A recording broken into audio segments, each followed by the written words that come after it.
আর রাজুর কাছে গল্প শুনেছি বা আমার শাশুড়ি মাও নিজে বলে যে যখন রাজুরা ছোট ছিল, মানে আমার ননদ আর রাজু যখন ছোট ছিল, তখন নাকি শ্বশুরমশাই মাংস নিয়ে আসতো সপ্তাহে একদিন করে, 400 থেকে 500 গ্রাম।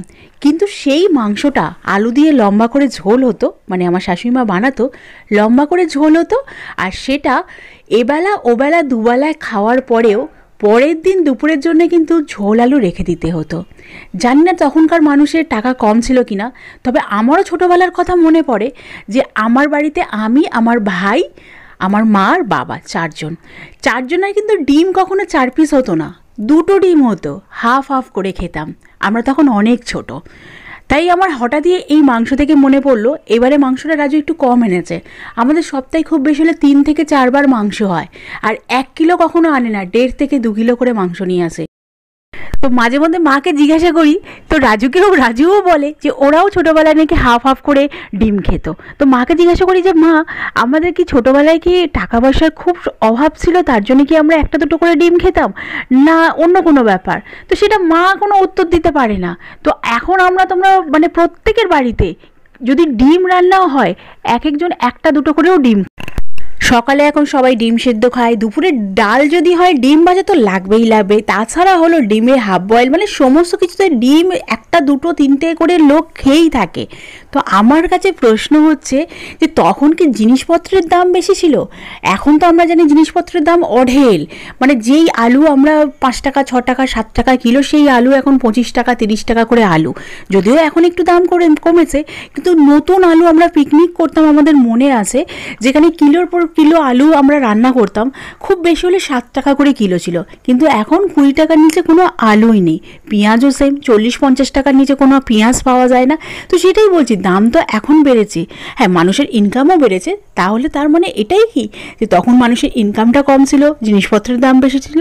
তো এইটা আমি কিছুতেই ভেবে উঠতে পারি না। তো তোমাদের কি মতামত অবশ্যই কিন্তু আমাকে জানাবে, কারণ এই জিনিসগুলো দেখবে আমরা অনেক সময় ভেবে উত্তর পাই না। তো আমার কাছে কোনো উত্তর নেই, বিশ্বাস করো। তো অবশ্যই তোমরা আমাকে জানাবে যে এইটার মানে কি হতে পারে, বা তোমাদের কাছে কোনো উত্তর আছে কি না। কারণ ব্লগ করা মানে শুধুমাত্র যে নিজের কথা চাপিয়ে দেওয়া সেটা কিন্তু না, লোকের মতামত, তোমাদের ভালোবাসা সব কিছুই কিন্তু দরকার। যাই হোক, আজকে অনেক দিন পর, প্রায় 2 বছর পর আজকে আমি চিকেনটা রান্না করলাম। কারণ বাড়িতে যখন চিকেন হয়, মটন হয়, শাশুড়ি মা আর রাজুই সাধারণত করে, মাংস হলে ওকেই করতে দেওয়া হয়, কারণ ও প্রচণ্ড ভালো করে। আর আমি এই 2 বছর পর আমি করলাম। তো এখানে দেখতে পাচ্ছ, এটা হচ্ছে পরের দিন, ওটা হলো আগের দিনের ব্লগ দেখালাম, মানে ভিডিওটা করে রেখেছিলাম, ওটা পরের দিন। আর এখন খাটে শুয়ে আছে অরেঞ্জ বাবা, পুরো একদম উল্টে, তার পাশে রাজু, আর আমি শুই হলো এই পাশে, এই যে ছেলে শুয়ে আছে এই পাশের জায়গাটা, এটা হচ্ছে আমার। তো আমাদের শোয়াটা দেখো এল প্যাটার্ন, আমি ও পাশে মাথা, ঠিক আছে, ও পাশে মাথা দিয়ে এ পাশে পা, আর রাজু ও পাশে মাথা এ পাশে পা, আর ছেলে ওইভাবে শোয়, আর অরেঞ্জ জুস হলো রাজুর পাশে। তো আগে তোমাদেরকে বলছি, কিছুদিন আগে পর্যন্ত, মানে 2 বছর আগে পর্যন্ত এই খাটে আমি আর রাজু দুজনেই ঘুমাতাম। অরেঞ্জ জুসের বয়স 2.5 বছর আগের কথা বলছি, আর ছেলের বয়স হলো 2 বছর। তো যাই হোক, তো এখন দেখো খাট ছোট হয়ে গেছে, মানে লোক বেড়ে গেছে। আর আমাকে একজন কমেন্ট করেছে, তোমাদের কি জানলা নেই, জানলা দিয়ে হাওয়া আসে? কেন দাদা, জানলা থাকবে না? এই তো জানলা আমাদের আছে, কিন্তু কোনো কারণবশত জানলার সাইড থেকে হাওয়া আসে। তো সেই জন্যই বললাম, আমি বলেছিলাম আগের দিন ব্লগে যে জানলাতে আমি পর্দা একটু দিয়ে রাখি, পর্দা নয়, বেড কভার, চাদর দিয়ে রাখি, যাতে হাওয়াটা কম আসে, কারণ বাচ্চা কাচ্চার ঘরে ঠান্ডা লেগে যাওয়ার ভয়টা অনেক বেশি থাকে। তো এখানে কয়েকটা সোয়েটার মোয়েটার আছে, যেগুলো ভেজাবো, লক্ষ্মীদি কাচবে।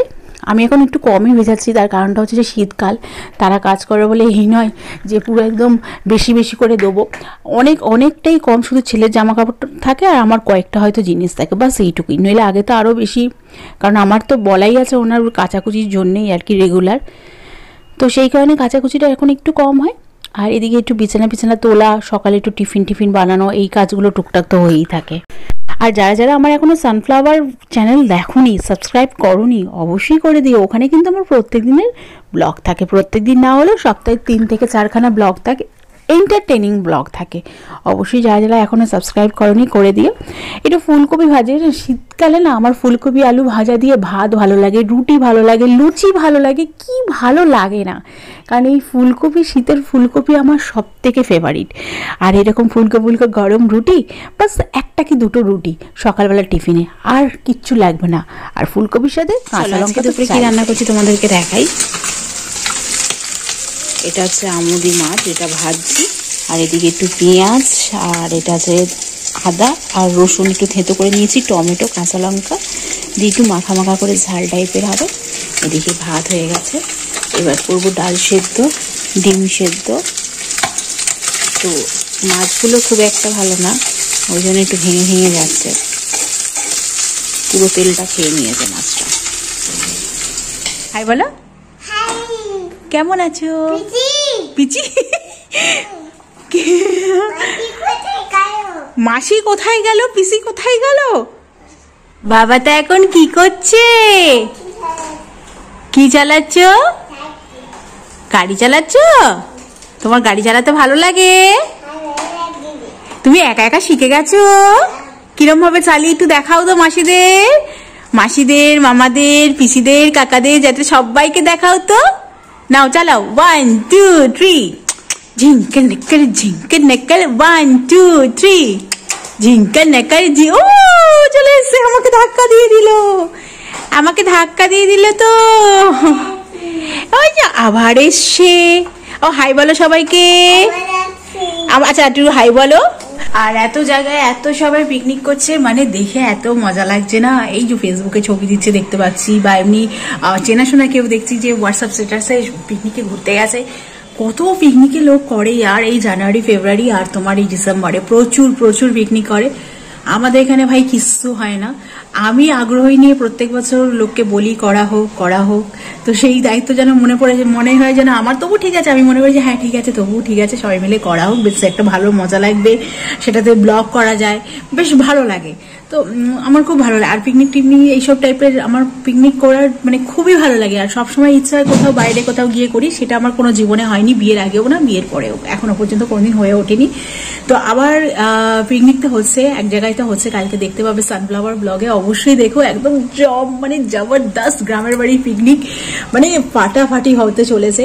প্রচুর গ্রামের মেয়ে বউরা আমরা সবাই মিলে মানে কিভাবে মাঠের মাঝখানে করি সবটাই তোমাদেরকে দেখাবো, আশা করি ভীষণ ভালো লাগবে। আর আমার শ্বশুরবাড়ি এখানেও পিকনিক হবে একটা দুটো সপ্তাহ পরে, সবাই একসাথে না হলে হবে না। একটা জিনিস তোমরা লক্ষ্য করে দেখবে, যখন লোক বেশি হয় তখন টাকা কম দিলে হয়ে যায়, যখন লোক কম হয় তখন টাকা বেশি দিতে হয়। কারণ 2 বছর আগে আমার বাড়ির ছাদে আমি আর আমার দেওরের বউ আর রাজু, 4 জন মিলে, আর আমার আরেকটা দেওর, এই 4 জন মিলে বা 5 জন মিলে পিকনিক করেছিলাম। প্রায় এক একজনের 600-700 টাকা করে দিতে হয়েছে, মানে আমাদের 600-700, ওদেরও প্রায় 600-700, মানে 1400-1500 টাকা লাগছে। যদিও অনেক কিছু হয়েছে, মাছ মাথা দিয়ে ডাল, কাতলা মাছ, চিংড়ি, মাংস, অনেক কিছু হয়েছিল। কিন্তু যখন অনেক লোক হচ্ছে তখন 100-150 টাকার মধ্যে দিয়ে দিলে মোটামুটি ভাত ডাল মাছটা হলেও মাংসটা হয়ে যায়। তো লোক যত বেশি হবে টাকা দেখবে তত কম। তোমরাও কিন্তু কে কোথায় পিকনিক করছো সেটাও কিন্তু লিখতে ভুলো না। আজকে ব্লগটা এখানে শেষ করলাম। রাজু বেরিয়েছে, আমার প্রচুর পার্সেল ছিল, সেগুলো এখানে ডিসপ্যাচ করবে না, আমাদের এখানে যে অফিস আছে সেখানে ডিসপ্যাচ করবে। তো পার্সেলগুলো চলে গেছে। তো ব্যাপার হচ্ছে এইটা। আজকে ব্লগটা এখানে শেষ করলাম। ভালো লাগলে অবশ্যই লাইক দিও, আর প্রিয় ব্লগে যেমন ব্লগার্স আসবে আর সানফ্লাওয়ার